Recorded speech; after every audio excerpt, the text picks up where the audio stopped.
તો સૌ પ્રથમ આપણે રકમ લઈશું 524 અને એનો 2 વડે ભાગાકાર કરવાનો છે. તો સૌથી પહેલા આપણે 2 નો ગળ્યું બોલીએ ત્યાં સુધી કે જ્યાં સુધી 5ની સંખ્યાથી વધી ના જાય. 5 અથવા 5થી વધે ને ત્યાં સુધી.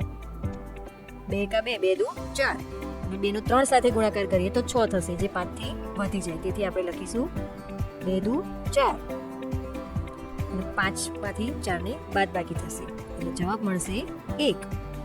હવે શું કરવાનું છે તો ઉપરથી જે 2 આપ્યા છે એ 2 નીચે ઉતારવાના, એટલે કે નીચે થશે 12.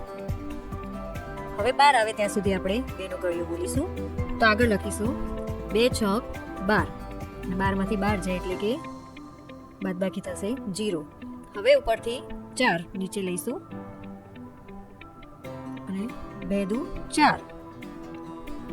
તો અહીંયા શેષ રહેશે 0 અને આપણું ભાગફળ એટલે કે જવાબ થશે 265.